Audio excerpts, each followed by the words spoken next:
For years, Charlie Baker has been among the most popular governors in the country, polling at least as well with Democrats and independents as with fellow Republicans. In fact, in the most recent polls, the governor's high approval ratings have actually been propped up by members of the other party.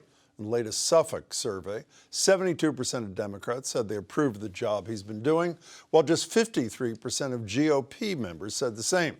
Governor Baker hasn't yet declared whether he plans to run for re-election next year, but if he does, numbers like those suggest he may face a challenge in his own party. With Election Day more than a year away, former state rep Jeff Deal, who tried but failed to unseat Senator Elizabeth Warren back in 2018, has already said he's exploring a run. And if Baker were to win that one, he can still expect plenty of competition from Democrats as well. Renewable energy executive and former state senator Ben Downing jumped into the race in February. And last week, Harvard professor and author Danielle Allen formally declared her candidacy, making her the first black woman to run for office here as a member of a major party. Allen is also the director of Harvard's Safra Center for Ethics, former MacArthur Genius Grant recipient, and she joins me now. Danielle Allen, congratulations and good to see you. Thanks a lot, Jim. I have to correct one thing, though, in that intro, which is that I am now no longer director of the Safra Center for Ethics. That has moved over to a new person. So just to clarify the record there. Thank you for the correction. So the mandatory first question, why are you doing this?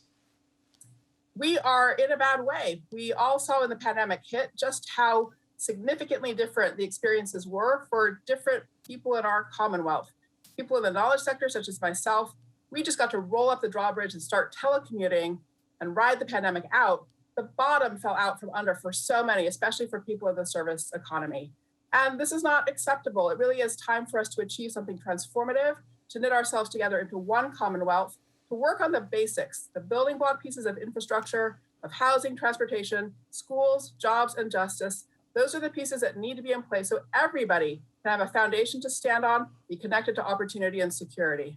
Well, you know, on the COVID front, I'm sure you know this, polling suggests that most recently the public actually is quite supportive across the board of how Governor Baker handled it. What are they missing? I think we've really let our expectations fall. Our expectations are not high enough. So in fact, over the course of the whole pandemic, we saw a Baker-Pluto administration that was in its incrementalist fashion slow in getting out of the gate, making mistakes along the way. We did not protect communities in our assisted living facilities. Our rates of mortality are very high there.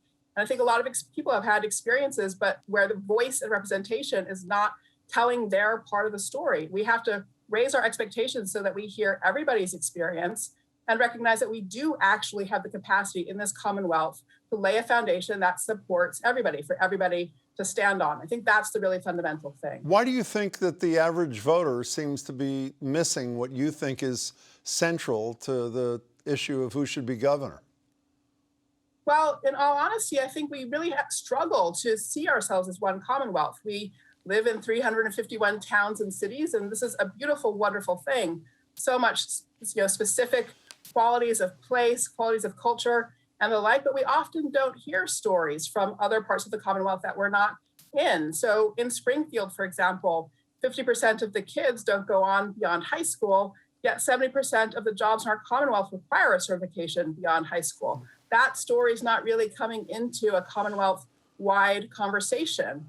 In Haverhill, we have a beautiful, beautiful city where in the kindergarten, 50% of the kindergarten students have English as a second language, and we have real work to do to achieve community cohesion, to support that, to expand our teaching personnel, to connect with the students we have in our classrooms. That's a really important strategic challenge, and we don't hear about that in our Commonwealth-wide conversations. Take housing, it's another issue. We know, in Boston, people know it's an issue, but they often don't recognize that it's also an issue in North Adams. It's an issue on the Cape, where right now employers can't find housing to bring workers that they need to support seasonal businesses and the like. We need but Danielle Allen, can we just stop on that for a second?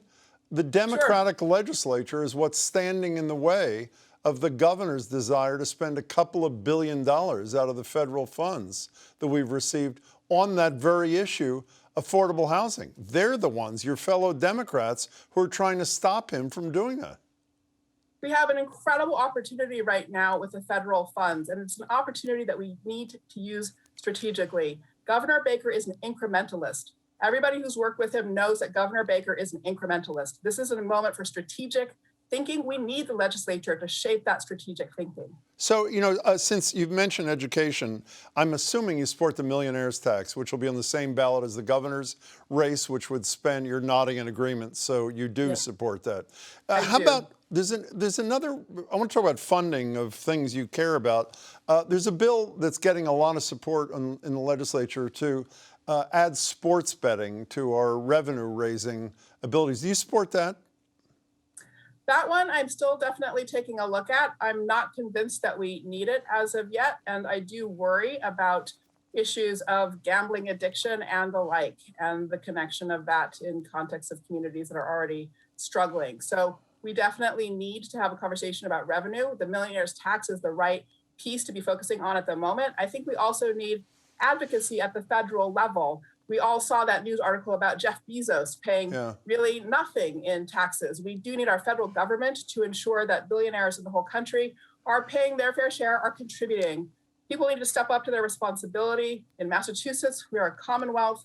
We all need to step up to our responsibility and contribute together to ensuring we build that foundation that connects everybody to opportunity and security. Since you mentioned the federal government, let's talk about that for a second. Your resume is wildly impressive, I should say, and part of it was being a contributing writer for the Washington Post, which you stepped back from, obviously, once you decided to take this seriously.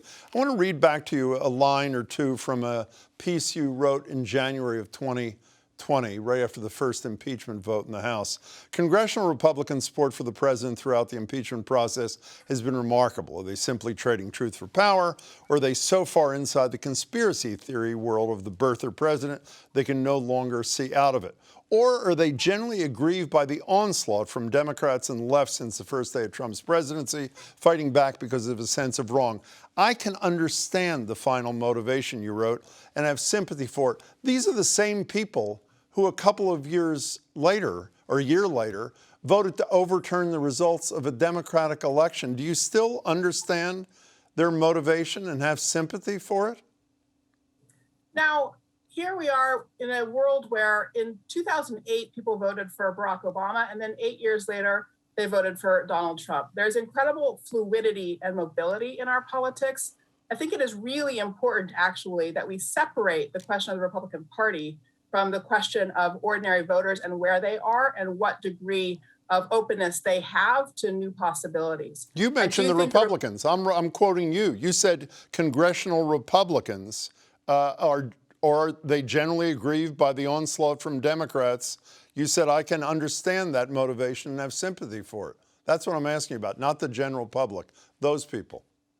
Sure. I do think that we've watched a Republican Party that has gotten worse and worse in its behavior, that has entrenched itself in a commitment to shrinking the electorate in order to secure its own power. I think those dynamics have taken a lot of us by surprise. I think we saw lots of problems in the Republican Party, but the fact that they have grown worse and worse, it's for the history books. I mean, this is one absolutely for the history books. And in that regard, not one that necessarily could be predicted all the way, from years out. Danielle Allen, I mentioned at the beginning that you are the first black woman of a major party to run for the governor's office. And a related note, I'm sure you remember from the Globe series of racism in Boston a few years ago, there was a survey of black Americans about which they considered to be the least welcoming of 8 major American cities. And you know what, unfortunately, came in #1 in a landslide.